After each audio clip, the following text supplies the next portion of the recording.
नमस्कार, मैं हूं आचार्य विक्रमादित्य। ज्योतिष शास्त्र के अंदर ग्रहों की गणनाओं को समझने का सबसे सुंदर माध्यम बताया गया है ज्योतिष का गणित शास्त्र।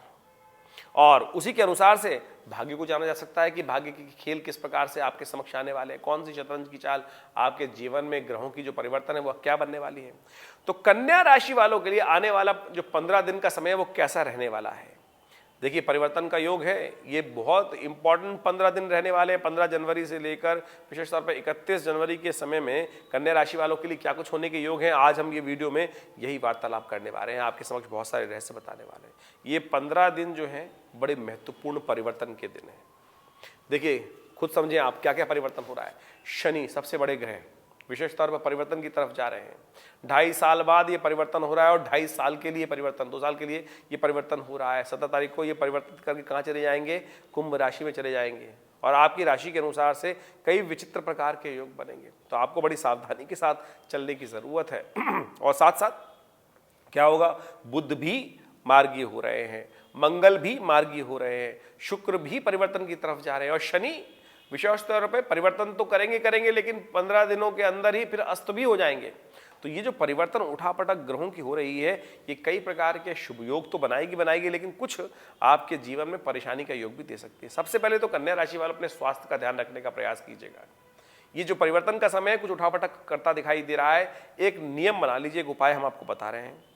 अपने भोजन का पहला ग्रास निकालकर कौवे को डालना सुबह सुबह, सबसे पहले जब भोजन कर रहे हैं, चाहे आप नहाए हैं चाहे आप नहीं नहाए, समझ लीजिए उसका छोटा सा ग्रास तोड़ा और खिड़की से बाहर कौवे के निमित्त ओम प्रांग प्रींग प्रोंग से शनिश्चराय नमः इस मंत्र का जप करते हुए डाल दीजिए बाहर। देखिए, बहुत जरूरी उपाय है। क्यों?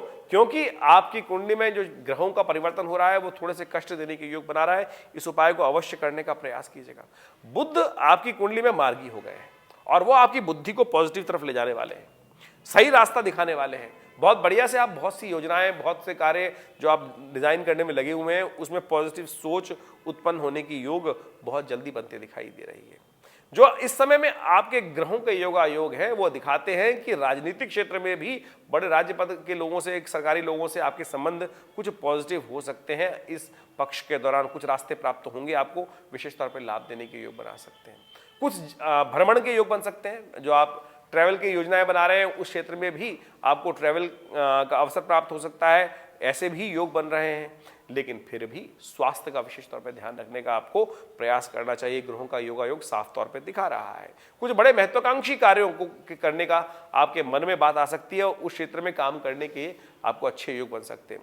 जमीन, प्रॉपर्टी इत्यादि के क्षेत्र में भी कुछ पॉजिटिव चेंजेस आपकी कुंडली में बनते दिखाई दे रहे हैं। इस समय का आपको लाभ लेने का प्रयास करना चाहिए। हनुमान जी की आराधना विशेष तौर पे करें, क्योंकि हनुमान जी की कुंडली आपकी राशि के अनुसार से साफ साफ ग्रह दिखा रहे हैं कि हनुमान जी की आराधना करने से आपके जीवन में लाभ प्राप्त होगा। तो नित्यप्रति हनुमान चालीसा का पाठ अवश्य कीजिए। आपकी किस्मत से परिवर्तन का योग जो हो रहा है वो आपको कुछ लाभ देने के योग भी बनाएगा। आशा करते हैं आपके समक्ष ये वीडियो हमने जो रखा है वो आपको के लिए लाभ करने वाले योग बनाएगा और इन उपायों को करके जो हमने आपके समक्ष रख दिए हैं उनसे आप लाभ लेने का प्रयास कीजिए। हमारा दिल्ली में बहुत बड़ा विवेकानंद योगाश्रम संस्थान है और वहाँ पर बहुत सारे जो धार्मिक कार्य हैं वो किए जाते हैं और उन सब का लाभ आप ले भी सकते हैं। भारतीय संस्कृति यज्ञ प्रधान संस्कृति है और यज्ञ के द्वारा लोगों ने चमत्कार अपने जीवन में देखा है। और पिछले करीब 40-50 वर्षों से हमारे इस संस्थान में विवेकानंद योगाश्रम में नित्य प्रति यज्ञ होता है। तो आप भी उस यज्ञ में सम्मिलित हो सकते हैं। हर रोज़ 8 घंटे यज्ञ का नियम हमारे गुरु आचार्य श्री केशव देव जी महाराज ने बना के गए हैं। तो आज भी हमारे इस आश्रम में नित्य प्रति 8 घंटे यज्ञ करने की सुंदर व्यवस्था रहती है। और रविवार को सामूहिक तौर पर जनमानस समस्त लोग जो है उस यज्ञ में भाग लेने आ सकते हैं। तो रविवार को सुबह 8 बजे से लेकर 10 बजे तक का समय उसके लिए निर्धारित है।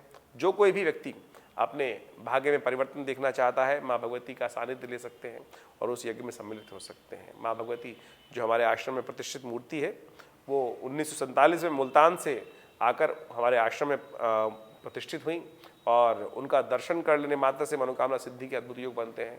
तो आप आए माँ भगवती के सानिध्य में, यज्ञ में भी भाग लें, आपके जीवन में कष्ट दूर करने के योग बनेंगे। धन्यवाद।